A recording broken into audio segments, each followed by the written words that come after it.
Welcome to TIA Talks. My name is Jason, your host, and today we're going to be speaking about the things that set us back and actually getting through those difficulties. And with me, I've got Rain and Asiya, and it's great to have you guys on the show again. I think you guys are the first guests that have reoccurred or been reoccurring guests. Yeah. So welcome. Thank you. I'd like to say back by popular demand.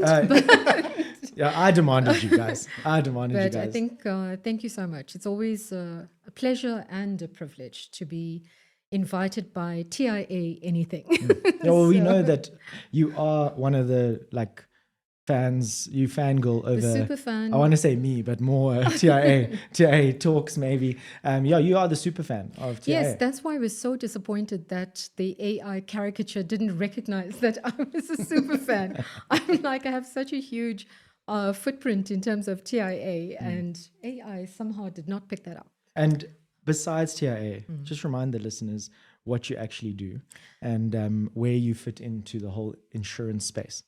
Thanks, Jason. So, yes, I do have an insurance background over 2 decades, and currently I'm the GM at Fulcrum, Sales and Business Development in the collections and premium handling side of the business.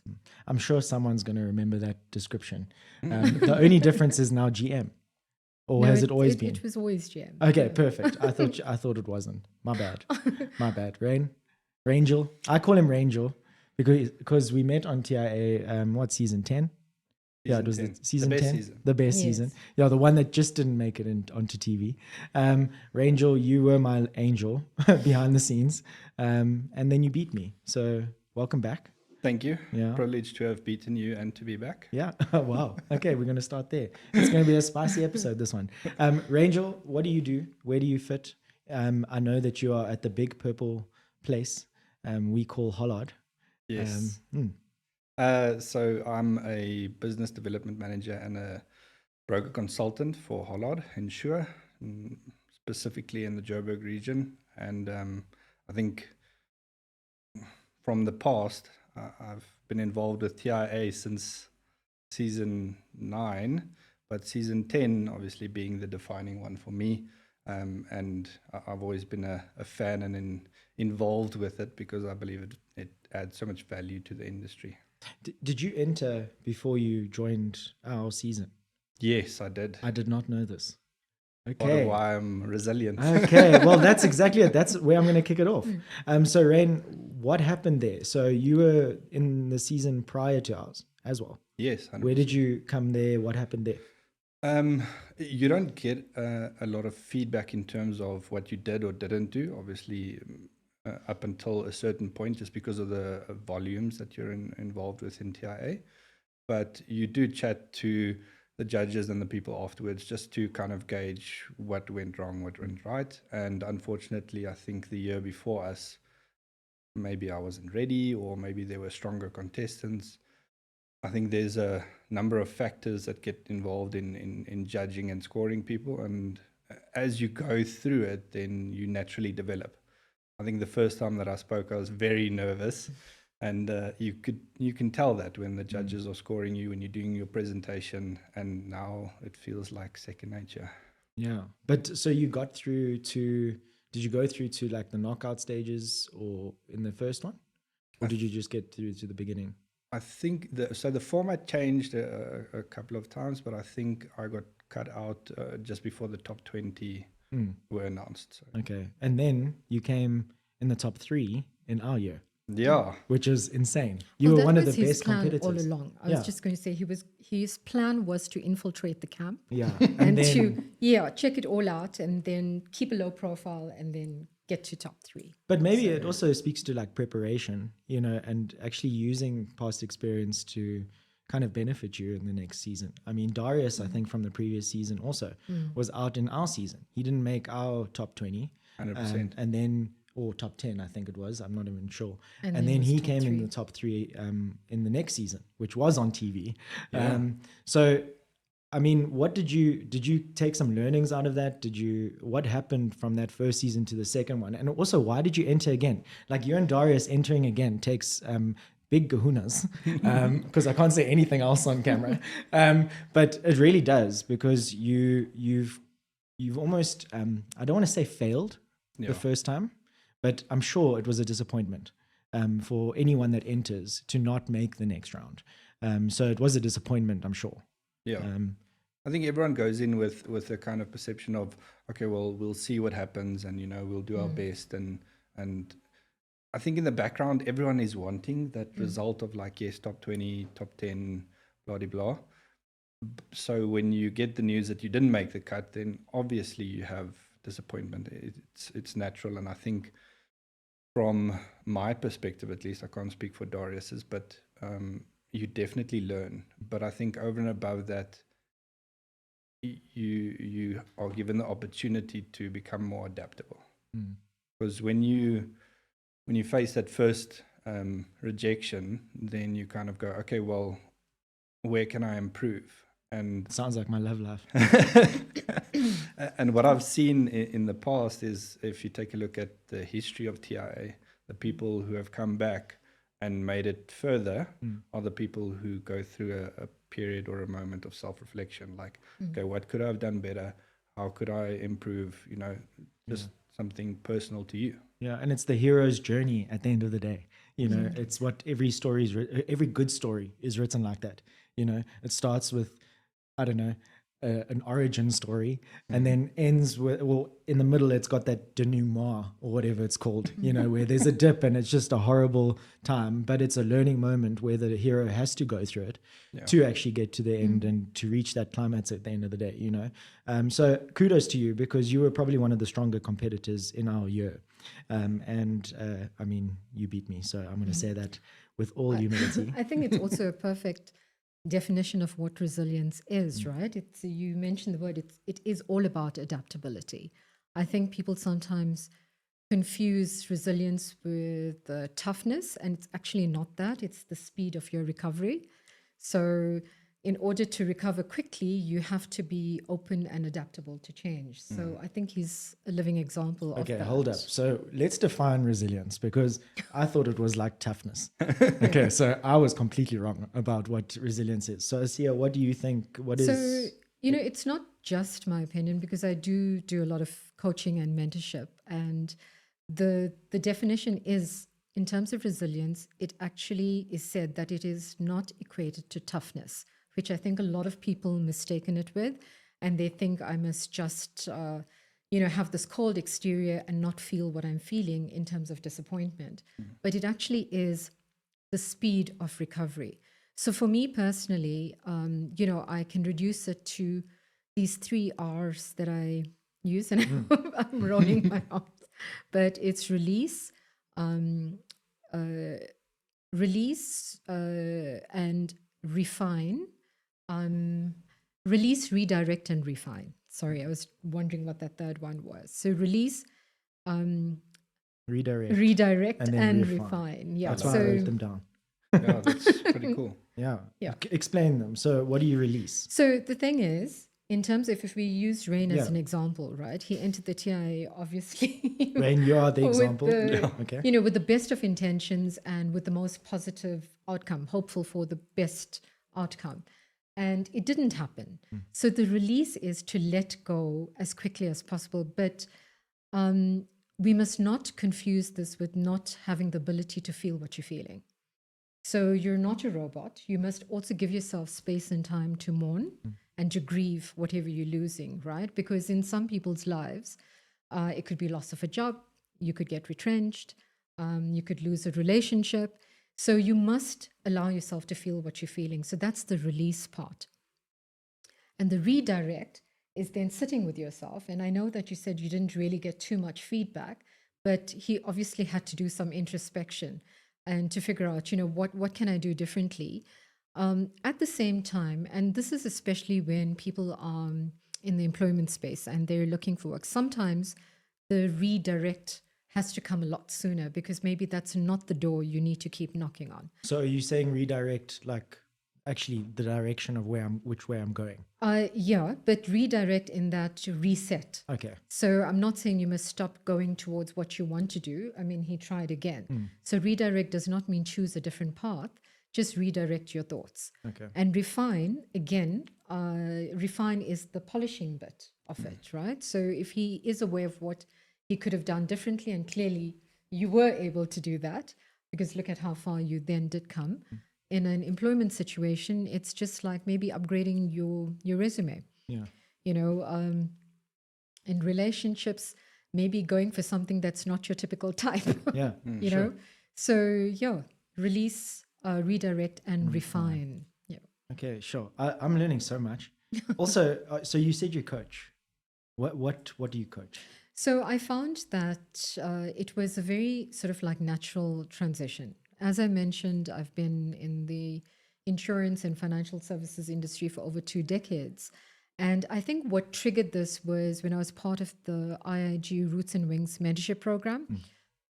Because mentorship, you know, people don't always come to you for guidance in one specific thing. So you're not actually teaching someone how to do insurance better, but you're giving them a guideline in terms of how to shape their life so they can be the best version of themselves. So the coaching happened with, I originally and still do focus a lot on women in business and women in corporate, because I find that women still across the board, so women of any color, you know, any background, seem to still have a very difficult challenge in terms of moving forward. So I'd like to believe that I offer, you know, guidance and coaching to women in business. I have had people outside of the industry also approach me, because I think certain rules can be applied pretty generally. You know, I have to give a shout out to Dr. Niven Postma. She did her PhD and wrote a book, If You Don't Do Politics, Politics Will Do You.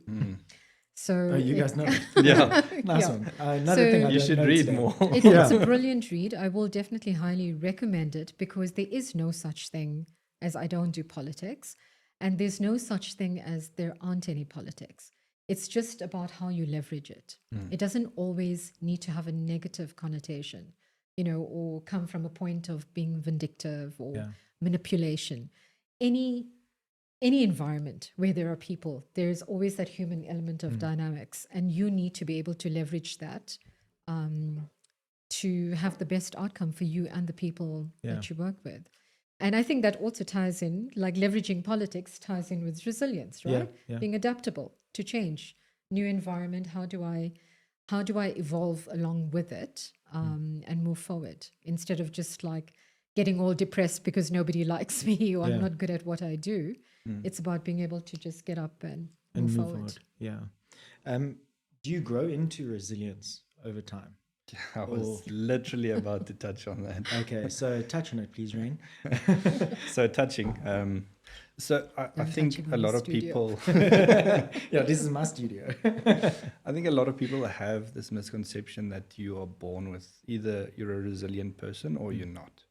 And I think I used to believe that when I was, you know, in the starting ages of my career, and I haven't been here 2 decades yet, but I'm on 1.5, so also been there for a while. And strangely enough, this is my second year on Roots and Wings for the mentorship. And as you grow and as you develop into this, you realize that resilience is built. It is not something that you just automatically are born with. Yes, it's not equated to toughness, but it is equated to grit. And the more grit you have, the more you are able to persevere through a specific topic or phase or situation in your life, the more resilience you build. For me personally, and I think if you take a look at any of the top books in terms of business leadership, then the one key underlying factor is always failure. They fail and fail and fail until they make it.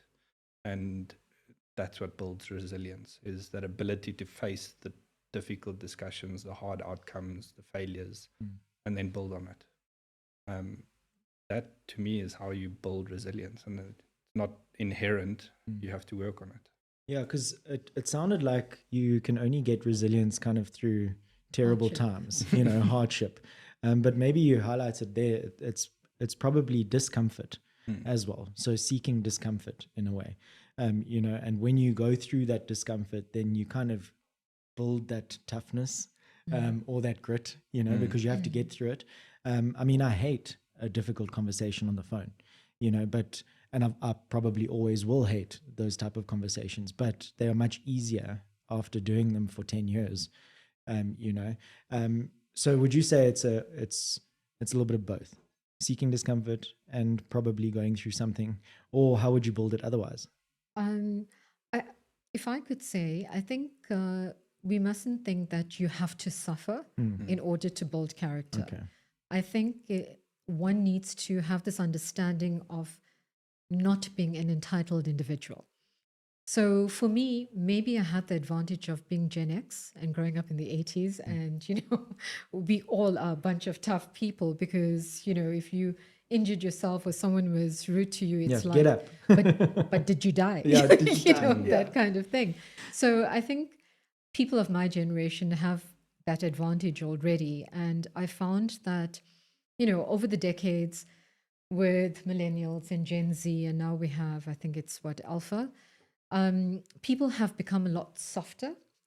So I think even more so for this generation, it's important to build resilience because it's worse that they didn't get a chance to suffer because then they don't have the tools and how to get up and get going again. So I think it's important to understand that the world around you is constantly changing and nothing lasts forever. There's always a chance of losing what you currently have, your success, your relationships, your work environment in the manner in which it is, right? I mean, you could just have a change in management and your entire world changes. So it's important to be prepared without being paranoid. And I think, that's the way one could train yourself towards resilience. So, yes, your original question, you don't necessarily have to be born with it. But I think it's important to have an awareness of what it means and what it takes to keep moving forward. For the longest time ever, especially when I was growing up, they always spoke about survival of the fittest. Yeah. And that eventually changed to survival is not of the one that is the fittest, but the one that is most adaptable to change. Yeah. And I think that's exactly where we are moving because the world is changing so rapidly. Fast. I think if people like me, Gen X, can still remain relevant, it shows that we are the most adaptable and we are the most resilient. And we need to, carefully guide the next generation in how to do that and remain relevant in future generations. Well, I think come. you're doing a good enough job because you are on a podcast with two guys that Millennials, just came Gen out Z. of TIA, and you can only be 35, so come on, let's be real. I wanted to touch on a couple of things there, but I want to kind of summarize it in my own head as emotional regulation. I don't know if that's a big thing to I don't know if that's even linked to this because in my mind, just hearing what you guys are saying and seeing the situation with Rain and how he actually, over that whole competition, you were very calm, cool and collected. Kind of, you could see that you were processing things behind the scenes and feeling things inside. But you kind of had this game face on the whole time. And I just felt like emotionally, you regulate well. Okay. And I don't know if I do the same. You could read me like a book, probably. I cried on camera. I don't know if I ever screamed at anyone or anything like that, but I can't remember. I don't think I got angry at anyone. But I know I laughed, cried, and I'm an emotional dude. So yeah, maybe tell me about that. I think there's a subset of resilience which I'll touch on there, and for me, it's, if I had to sum it up into a very short statement, I would go with consistency over reactivity when it comes to sensitivities. Because essentially what is happening is resilience itself, when you need to be resilient, is usually because it's challenging you or it's challenging some part of your emotions or some situation that you're involved with. So it's causing for that need to be adaptable and resilient. So if you can manage and self-regulate yourself, then you will end up with consistency over reactivity. And if you're a very reactive person, then, and you can't self-regulate, then that ability to be resilient might be there, but it will be delayed. So you'll have this period where you first need to readjust, realign, and then refine. And probably one of the R's would be reflect. You know, 100%. you'd have to reflect on yourself and where you can Inwardly. grow properly before you can even make that next step. So the more consistent you are and the less reactive you are in any situation, the quicker that transition happens. Sounds like my love life again. Not that we're just avoiding or bypassing that topic, Jason. yeah. Let's just Of your move on. love life. Let's just move on. But in terms of emotional regulation, it reminds me a good couple years ago, it almost became this catchphrase, and I think it's based on someone's book. I can't remember it right now, but it was about bringing your whole self to work. It became a thing. I don't know. You're if looking it's at me familiar like to I you. would know. Rain, you said I must read. You obviously read, right?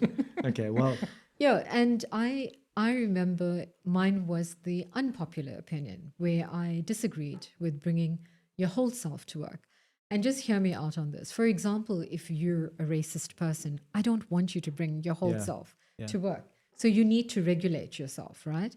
And then only recently, there's a lady. you need to do a lot more if that's the case. I'm just putting it out there. Oh, of course. Yeah, No, yeah. no, But no, let's of course. move on. There's a lady that I follow. She used to once be in the Secret Service, Evi Pompuras, I think. Okay. And she said it so eloquently, and I'm not going to do justice to it. But she also touched on bringing your whole self to work. And she said, no, don't bring your whole self. I want you to bring your professional self, your punctual self, your adaptable self. So I think emotional regulation talks to those things, depends on the environment that you're in.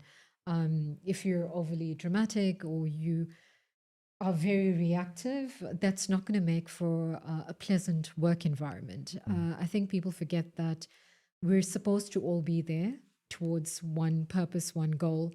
That doesn't fully define us, but we've got to understand that we're with very different individuals and we have to regulate ourselves accordingly if we are to accomplish that goal or mission. So I think it's very important. It's a typical team, you know, like if I look at a sports team or anything like that, if there's an outburst within the team, it just really ruins the weakens whole. it, Yeah, it yeah. really does. 100%. Yeah. I wanted to kind of touch on habits to actually build on your resilience or build your resilience. Are there any habits that you can go through on a daily basis or whatever, just to kind of, build the resilience, I guess, because we don't search for suffering. We don't look for all these hard things, but we want to be prepared, like you mentioned earlier, for these difficult periods or for these challenges that we might face. So are there any habits that we can possibly actually put into our daily routines that actually help that? It's a good question, If you want me to start off with it, I think anybody that knows me, and some people have even criticized me for it, but it works for me. I'm an extremely patterned person, you know, and I'm very structured. And, you know, sometimes my mom often, whenever she speaks to me, she says I come across like someone who actually doesn't work because I seem to always have all the time in the world. But Jason, it's because I'm so structured that I have the luxury of time. And what I find is people are constantly chasing time. They're constantly late. No hints. Rain was late. You know? Just by the way, rain was late. They're constantly overwhelmed with projects. They're constantly backlogged. Their phones are going off. I mean, I meet people for a coffee or a lunch and they're just on their phones answering. Busy. Yeah, it's chaotic. And I find that is why having structured patterns in my life work for me. That doesn't mean that I'm not flexible. Obviously, if I'm on holiday over the weekend, I'm extremely flexible in that way. But I think it's important to have some kind of plan and structure that supports it if you are to have a life that's less chaotic, right? So when it comes to patterns, you know, I will have a certain wake up time. You know, the way I do my hair and makeup and clothing, I get There's a my time clothing for it. ready the night Yeah. before. So I'm not wasting time thinking about it the next morning. I make time for gym, you know, for personal life, for family time. So Yeah. patterns are very important to me. Yeah, I think routine and also, look, I diarize everything. Otherwise, I would forget anyway. So if I don't put in my calendar that I'm going to the gym, I will forget to go to the gym. It's just one of those things. No, that's not a bad thing. Your diary can be your best friend. Oh yes, yeah, no, it is, and that's also I've come across a few people saying like, Jason, when do you even work? I mean, I host a podcast and do other things, you know.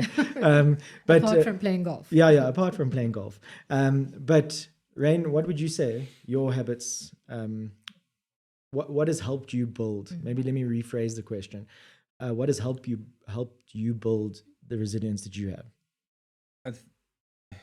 I think there's been so many steps that is involved along the way. It would be difficult to list all of them. So if I could, maybe refine it to one that's really changed the cover of the book for me, is that I had to build trust in myself. And you might go, well, how do you build trust in yourself? That was my next resilience. question. Yeah. Because I could read your mind. Yeah. Is this core concept that I picked up from a couple of motivational speakers and also from a couple of books. And this key concept is tackle small things, and then from there you'll build trust in being able to do those small things. And then when it gets bigger, then you have built a sense of trust that, okay, no matter what, I am able to do this because I have kept to this promise to myself of, getting up at 5 a.m., doing gym at 5:30, and then starting my day. It's integral to patterns and to your diary and following these things, but building that trust in being able to do them repetitively, build trust in yourself that you are able to do the things that you set yourself a target or a goal of doing. Yeah, I think that is great, because I think breaking a promise to yourself It's far worse. Yeah, it's really bad. You need to start kind of, when you make a promise to yourself, actually follow through with that. I'm guilty of it, so I'm not saying we don't break promises to ourselves, but it really is a letdown. You need to kind of follow through with what you say and kind of the plans that you have for yourself. Yeah. You want to touch on that? It's so important because I think psychologically it builds on, if you take a look at any of the habits that you build over this period or whatever you do over that period, if you are someone that says, okay, I'll tackle A, B, and C, and then you never get to any of those three, then the next time you do that, then your mind's like, well, I didn't do it last time, nothing bad happened, let's just continue doing it. And then you build a habit that is based on procrastination and untrustworthiness, because now you're labeling yourself in your mind. Yeah, I'm a procrastinator. I'm okay. I'm untrustworthy. Yeah, I don't follow up on the things I do. And personally, I think that's terrible because as someone that wants to do anything in life, whether it's a relationship, a business, a friendship, whatever the case may be, you want someone in your life that is trustworthy, that says, if I want to achieve A, then that person will do everything in their power to make sure that they achieve A. And that creates a self-trust and a trust in others as well. Yeah. And that's key to resilience. Yeah, trusting I think yourself. also together with trust, it's possibly also belief in oneself, because I think when people delay acting on something, it also stems from maybe having a bit of imposter syndrome, because that's the only time. If you feel quite confident about something, why are you not going to just go ahead and execute, right? So I think it's a combination of lacking the trust, but also lacking the belief. And I think we must be careful not to label people as lazy, because there could be some deep-rooted insecurities that tie in with that. And I think I think when we look at our failure, it becomes a little bit of a thing when you don't trust yourself. because I'm just thinking of my own experiences when I've gone through something difficult and I have failed. That's when I don't trust myself. Is when I'm actually trying to reflect and then I'm like, actually, am I worthless? Or am I don't go to that extent, but I think it can be it's hard. That's all I wanted to say to that. If you're a normal person, if you're a normal person. Yeah, so obviously we all have our idiosyncrasies where we either overthink, underthink, or we can be present in the moment. And there's a lot more than that, but sticking to those for this session. If you go through that and you're an overthinker, then you can get stuck in this loop of no. And that breaks down your resilience. So what else actually weakens your resilience? Anyone can touch it. I just wanted to, on that point, I just wanted to add before we talk about what else weakens your resilience. I think a lot of things in life, come with time, age, and experience, right? Which someone very young is not going to have access to that. So I think the takeaway for someone quite young should be that this is not the end of the world. And it always saddens me when I read about even young kids who take like a primary school exam so seriously that they end up in a state of depression. And I've been hearing about this a lot more. That stress is all relative. Kids are stressed out and they're suffering with anxiety. And I kept thinking, okay, I understand I grew up in a different time, but then how do you address the current problem? And I think it's important for people like us, or you having a platform, to let people who are listening, who are younger, that it's not the end of the world. You have that opportunity to redirect and refine. You just need to be clear on the direction you're headed, but you also need to be adaptable to change. In a shorter period of time. In a shorter period of time. Don't wallow over these losses and all of those things. Actually get out, find the shovel, dig it out, and move on. So the other thing that can weaken resilience, I think, definitely has to be external environmental factors. So again, when I think about all the things that I've been seeing on social media, in the news, kids putting pressure on each other, someone who has just entered the workforce comparing themselves to someone who might have been there and is a little bit ahead. So I think external environmental factors, I hate to be this old person, but social media doesn't help either, because what people see on social media, it's unattainable standards, not just in terms of what people are accomplishing. And we know a lot of that is curated. It's not true. I mean, I've seen people who set up entire studios to make it look like they're on some exotic holiday, right? None of it is true. Even the way people look, their physical appearance. There are a lot of content creators who break down that appearance, and you see, without the lights and without the expensive makeup, and just an average Joe. Less than average. Yeah. So what else can weaken resilience? It's comparing yourself to unreasonable standards. Yeah, it's good. I love that. Touching on that specifically, it's so funny that you mentioned that now. There was a post around that the other day where they said that you are busy comparing your daily life to the highlights of others. That is excellent. And that is I brilliant. loved that, because I was like, why are you looking at social media in terms of the highlights of these people's lives and comparing it to what you are going through on a daily, as if you expect there to be a gold bar sitting on your table 6 o'clock in the evening after work. It's not real. And the same with comparison. There's that old adage that says comparison is the thief of joy. It's really just that. When you're talking about resilience, nothing gets you as demotivated as seeing everything else seemingly go right for everyone else and wrong for you. I think it's also a lesson for everyone that everybody is going through something. I think we shouldn't assume, no matter how perfect it looks, you can be smiling on the outside, but there could be chaos all over. They've just bounced back quicker. Exactly. So I think how I would like to end this is we've got the new season of TIA starting soon. I cannot And wait. we know Me you're the neither. super fan. We Jason, know I've you're been the super trying fan. to bribe Rheinhardt Oh. to give me some nuggets Oh, is it? of what's Just to talk to me. come. Talk to me. I know what's happening. But I cannot wait. I believe it's going to be even bigger and better. And I don't have a doubt, in my mind that whoever this first selection of candidates will be are going to be amazing.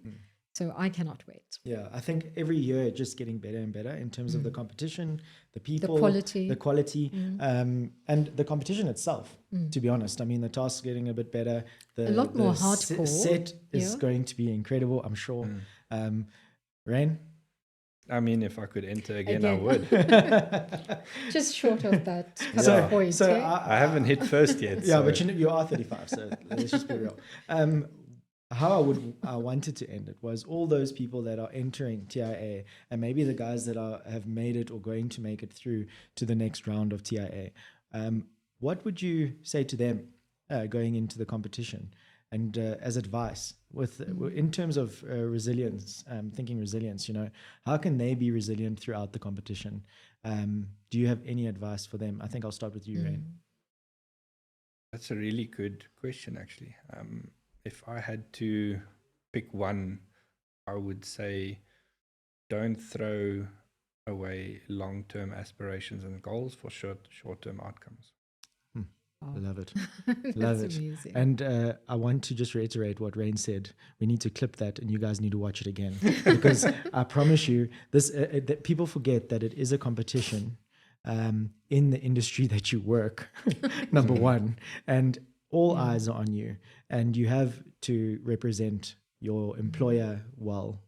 If it's not your own business, You are your best brand. and you have to represent yourself. So I think we'll clip that definitely, Rain. Asiya, last final word from you. So what I'd like to say, Jason, because I've been consistently watching since season 1, what I want to say to new candidates entering, and especially because the format is now on television, don't get fixated on the format. Don't become a caricature of yourself. Be authentic in what you're doing. Be mindful of who you're representing as well as your personal brand, and just put your best, sincere, authentic foot forward. Yeah, and that goes for any interview, I would say. All that advice, because technically TIA is almost a big interview, to find that apprentice at the end of the day. So guys, thank you. Asiya, Rangel. It's been incredible. You've taught me a lot today, and I've really learned that resilience is far more than just, thick skin. So thank you for It's a pleasure, Jason. Thank you for the opportunity. Lovely seeing Rain again. For the opportunity Yes. again. Again. Love Thank you, being guys. here for a second time. Cheers. Thanks.